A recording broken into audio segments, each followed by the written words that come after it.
secrétaire. Bien, mesdames, messieurs les conseillers départementaux et conseillères départementales, mes chers collègues, vous le comprendrez, je voudrais tout d'abord revenir sur l'acte d'agression à l'arme blanche qui s'est déroulé le 15 mars dernier au collège Édouard Herriot de Chenôve.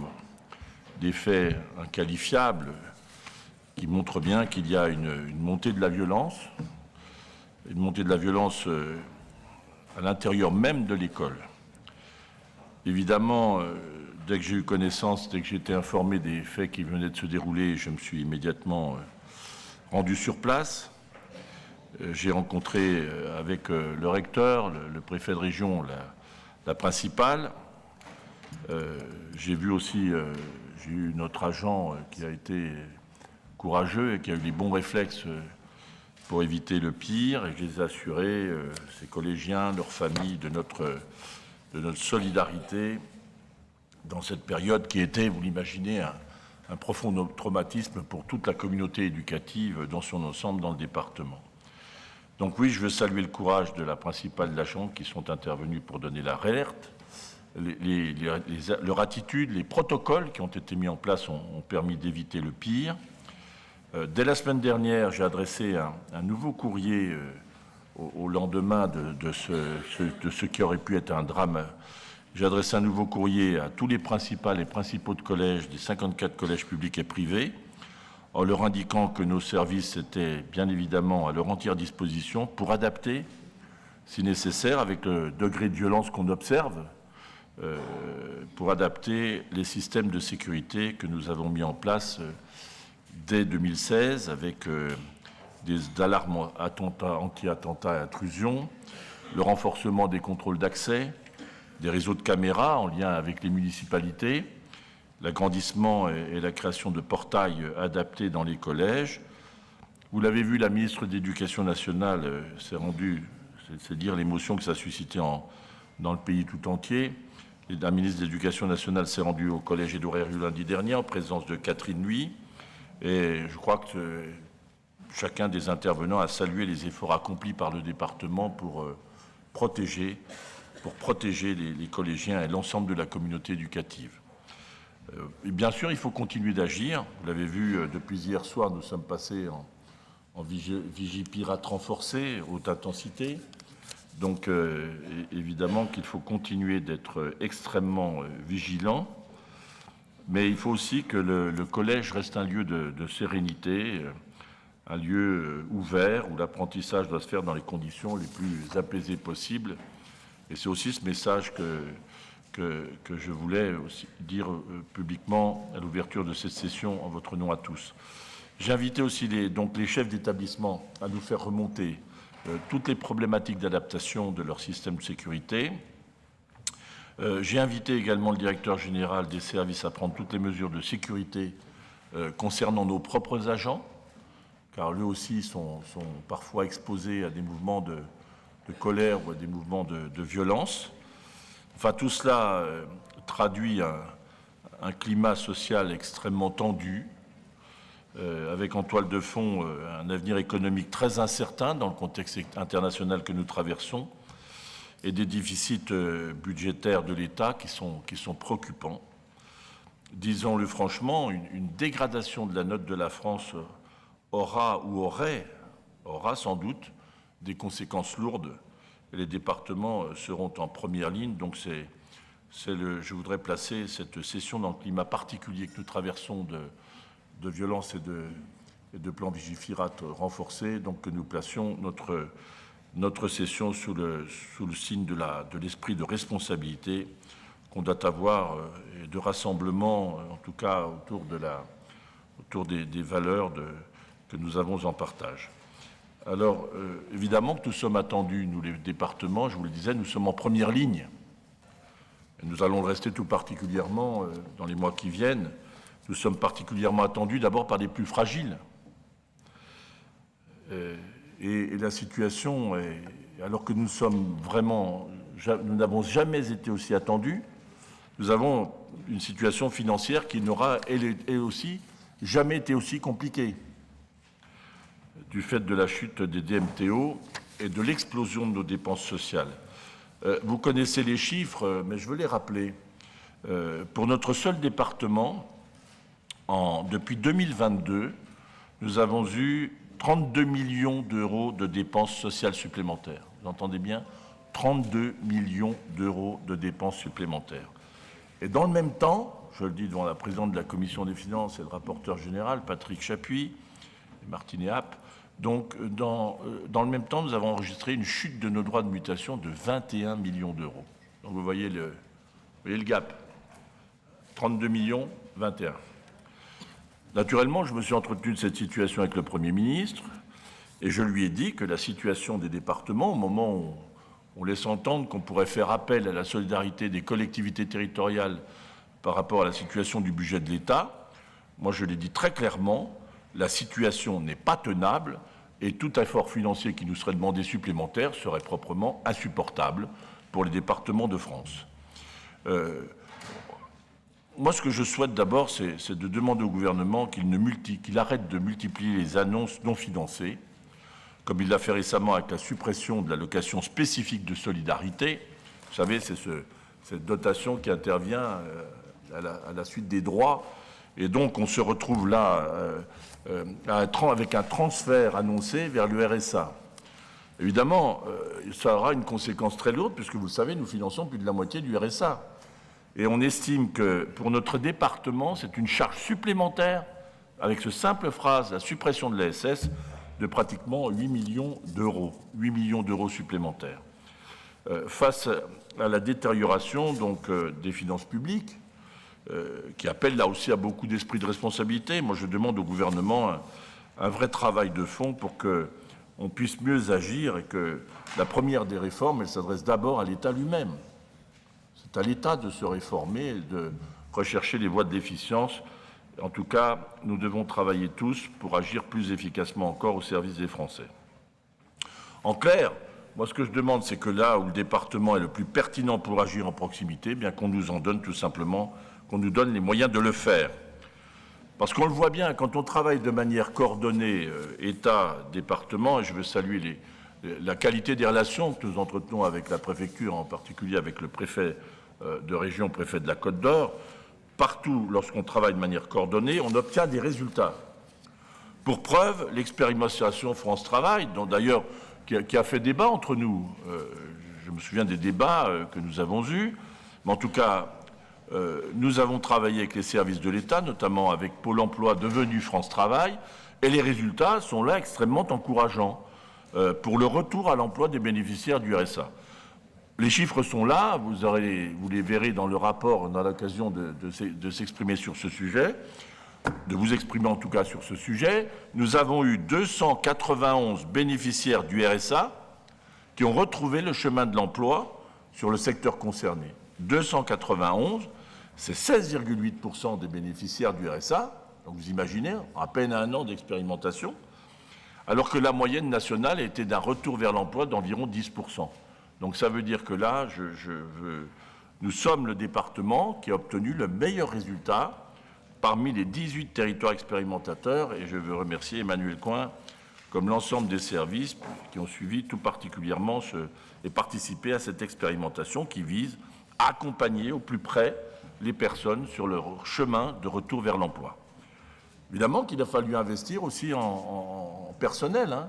Je rappelle que nous avons recruté une quinzaine d'agents qui ont été mobilisés pour accompagner, à tendre une main ferme, une main solidaire et une main ferme pour accompagner les personnes sur le retour à l'emploi.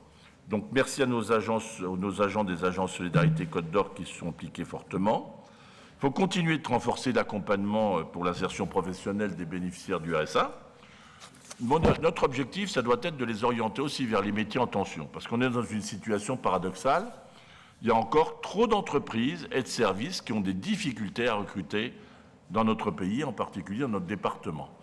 Que ce soit dans l'agriculture, dans les métiers de la vigne, cher Anne Parent, Denis Thomas, Pierre Bols, Hubert Poulot, Valérie Dureuil, enfin tous les élus de la côte notamment, on a besoin de main et de main-d'œuvre dans les métiers de la ville, les métiers du bois aussi, vous le savez tous, les métiers de la vie également, de la petite enfance, de l'accompagnement à domicile. Vous avez vu, et ce n'est pas propre à notre département d'ailleurs, vous avez vu que, encore récemment, une extension d'EHPAD qui n'a pas pu ouvrir dans un département voisin, au motif qu'on ne trouvait pas de personnes. Le centre éducatif fermé de Châtillon-sur-Seine, là, qui doit accueillir des enfants qui sont en situation de délinquance, ou en tout cas de phénomènes réitérants de violence, se trouve fermé lui-même, faute de recrutement. Donc on est là face à un défi considérable. Et notre objectif, évidemment, avec cette expérimentation, c'est qu'on accompagne chacun pour qu'il se sorte durablement des systèmes d'assistance et qu'il puisse vivre dignement de son métier. C'est ça notre objectif. Bon, vous le savez aussi, et je ne vais pas insister sur ce point, la précarité ne touche pas que les plus fragiles. Elle touche aussi les classes moyennes, ceux qui travaillent et s'en sortent plus, ceux qu'on appelle parfois les travailleurs pauvres.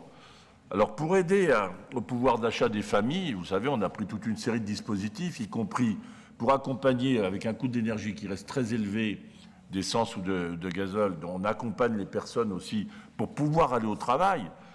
C'est vous dire jusqu'où on est allé. En même temps, nous voulons vraiment adresser un signal fort aux familles et je vous proposerai aujourd'hui même de poursuivre et de maintenir le prix des repas servis dans les collèges à 2 €. Bon, je ne vous cache pas, c'est un effort extrêmement important pour la collectivité.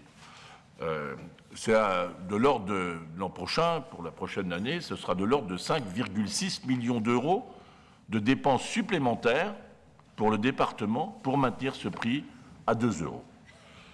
C'est-à-dire que ce sera 1 million de plus l'an prochain que ça ne coûte cette année. C'est vous dire le coût. Mais nous l'assumons, en tout cas je l'assume, parce que c'est un enjeu, ce prix bas, c'est un enjeu d'abord de justice sociale.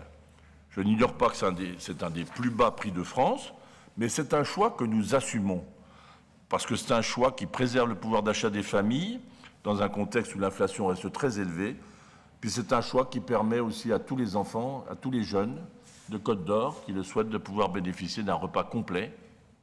Et dans la situation que traversait cette famille, vous avez compris que ça prend tout son sens d'avoir un repas complet par jour de qualité. D'ailleurs, ce que j'observe, c'est que depuis la mise en place du repas à 2 €, la fréquentation a de nouveau augmenté cette année dans nos cantines, de 3,1% depuis le début de l'année scolaire, après une augmentation, chère Catherine Huy, de 5,5% l'année précédente. Donc 3,1 depuis le début de l'année scolaire et après une augmentation de 5,5 l'année précédente. Et je le dis et je le répète, aucun enfant de Côte d'Or ne restera à la porte d'un restaurant scolaire de nos collèges parce que sa famille ne pourrait pas y faire face. Puis en plus, ce temps du repas, ce n'est pas simplement un temps d'alimentation, c'est aussi un temps d'éducation à part entière. D'éducation au goût, de retour à la saisonnalité, de lutte contre le gaspillage alimentaire. Nous avons réduit le gaspillage alimentaire de 43% depuis quelques années. Puis c'est aussi d'un temps de rencontre avec nos producteurs, nos éleveurs, pour renouer le fil de notre alimentation avec ceux qui en sont à la source. Alors nous poursuivrons évidemment nos efforts pour renforcer l'approvisionnement local auprès de nos collèges. On sert quasiment 1 million de repas, à cet ordre-là, 1 million de repas par an. Pour la prochaine rentrée, donc on continuera aussi d'assurer la prise en charge des repas 100% Côte d'Or. Vous savez, j'ai souhaité que chaque collège serve une fois par semaine un repas complet 100% Côte d'Or. Et là aussi, nous avons compensé le surcoût éventuel. D'ailleurs, ce n'est pas vérifié sur toutes les marchandises. S'approvisionner local, ce n'est pas forcément plus cher. D'ailleurs, je vous ferai un rapport sur les coûts de l'alimentation aussi sur les circuits locaux. Donc, on est en train de regarder l'évolution des prix lorsqu'on s'approvisionne en local. Donc, aujourd'hui, nous allons consacrer 266 000 € pour les 40 collèges publics et 5 collèges privés producteurs de repas, qui donc sont appelés à produire un repas 100% Côte d'Or par semaine. Nous sommes aujourd'hui à près de 50% de produits locaux qui composent les menus servis dans les restaurants scolaires des collèges. Et notre ambition, c'est de porter cette part à 80% d'ici 2027. Alors évidemment, on travaille en lien étroit avec les gestionnaires, avec nos chefs, pour développer l'approvisionnement en produits de Côte d'Or, et je veux les remercier publiquement de leurs efforts. Quand je dis cela, c'est bien évidemment pour vous dire que nous poursuivrons notre soutien au monde agricole. Au cours de cette session, nous allons afficher à nouveau concrètement cette volonté, avec un soutien marqué à plusieurs associations, dont le groupement de défense sanitaire, cher Marc Fro. Nous allons passer la subvention à 170 000 € au groupement de défense sanitaire. Je regrette, je le dis à nouveau sans esprit polémique, le désengagement de la région sur ce domaine de sécurité sanitaire et nous avons dû le suppléer. Je le regrette profondément. Pour vous dire que nous avons tous conscience que le malaise agricole reste profond.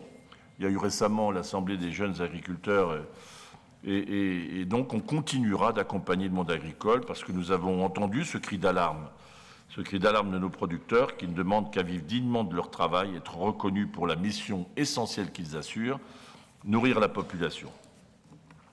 La souveraineté alimentaire, mes chers collègues, c'est d'abord de soutenir la production et que de considérer qu'un producteur a pour première mission de produire dans le respect naturellement de l'environnement. C'est le sens de la présence que nous avons eue au Salon de l'Agriculture, c'est le sens du travail que nous menons avec la marque départementale Savoir-faire 100% Côte d'Or. Cette marque connaît un vrai engouement. Eh bien, cette marque, c'est en quelque sorte notre réponse au défi de la souveraineté alimentaire. C'est la réponse du département de la Côte d'Or qui représente 1/100 de la France. Nous sommes donc déterminés à accompagner nos agriculteurs au-delà, tous les acteurs économiques qui sont confrontés au changement climatique, y compris pour l'accès à la ressource en eau. Évidemment, il faudra mobiliser toute l'eau disponible en priorisant évidemment les enjeux. Je veux simplement vous indiquer que la loi d'orientation agricole à venir, que les parlementaires vont avoir à examiner, confirmera le rôle des départements dans ce domaine. Et donc, nous sommes déterminés, je vous le dis, malgré les situations, ou peut-être parce que la situation est difficile, à ne pas renoncer à préparer l'avenir.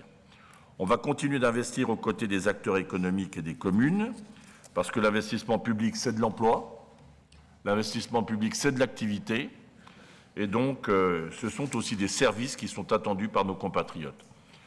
Vous aurez un rapport sur l'accès à la commande publique, donc je veux saluer là aussi l'action de nos services et de nos commissions d'appel d'offres pour simplifier, rendre accessibles nos appels d'offres aux TPE-PME. On a fait un gros travail avec l'ensemble des organisations professionnelles et les syndicats professionnels. Dès le début de mon mandat en 2008, nous avons beaucoup travaillé avec elles à l'élaboration d'une charte d'accès à la commande publique.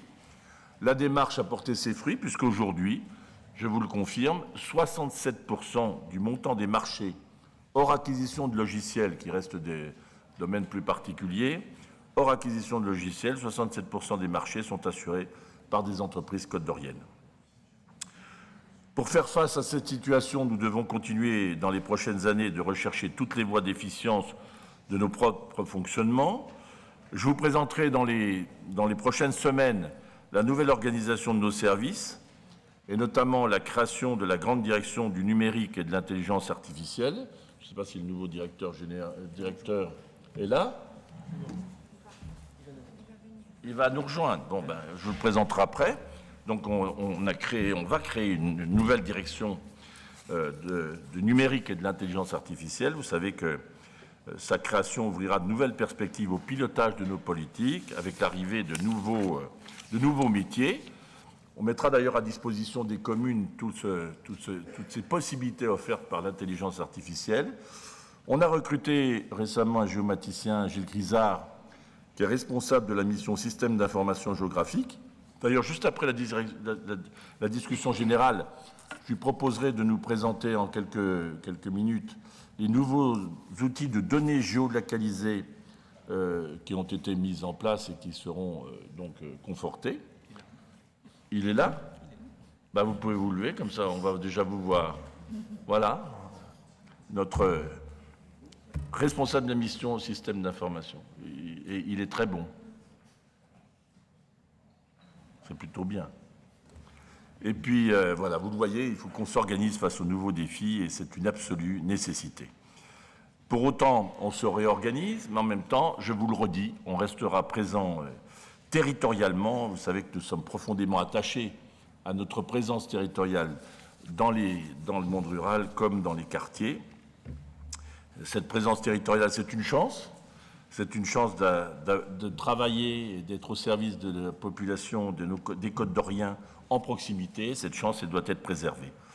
Je veux remercier à nouveau toutes nos équipes de direction, le directeur général, nos agents qui assument nos missions au quotidien sur 100% du territoire, dans chaque canton et dans chaque quartier. Quand je dis le mot quartier, j'ai souhaité vous présenter un rapport sur toute l'action que nous conduisons au sein de la métropole, des villes de la métropole. Je salue la nouvelle maire de Longwy. Les habitants de la métropole sont avant tout des Côtes-d'Oriens et chaque année, je vous le dis, je présenterai une sorte de l'état de l'Union, un état de nos interventions sur les communes de la métropole. Voilà, dans cette volonté, faut y voir, je le dis à notre opposition, une volonté de transparence. Dans cette volonté de transparence, j'ai redit à François Rebsamen ma disponibilité pour avancer sur une contractualisation avec Dijon, comme d'ailleurs, je le redis, pour avancer sur des contractualisations avec Beaune. J'espère vous proposer cette contractualisation avec Dijon à notre session de juin. Voilà, vous voyez bien à travers notre ordre du jour que le département est bien présent, actif, engagé, qu'il n'est pas inscrit dans une stratégie de renoncement, mais au contraire dans une stratégie offensive pour répondre aux interrogations que se posent beaucoup de nos compatriotes. Nous sommes, je le redis, indispensables, et je le dis à tous ceux qui remettent sur le devant du débat public la suppression de tel ou tel échelon. Je vous le redis, chacun le sait et le sent, le département est indispensable pour répondre en proximité aux problèmes de nos compatriotes, mais aussi pour préparer l'avenir. Pour preuve, le déploiement que nous avons engagé du très haut débit sur l'ensemble du département et qui est quasiment achevé maintenant, en tout cas dans sa phase de construction du réseau. Voilà, certains débattent à Paris en ce moment de l'avenir des départements de France sous le joug de calculatrices de Bercy. Nous nous sommes réunis aujourd'hui pour agir et préparer l'avenir de la Côte d'Or et des Côtes-d'Oriens. C'est notre mission, c'est même une exigence morale, parce que c'est le mandat qui nous a été confié par les Côtes-d'Oriens. Je vous remercie.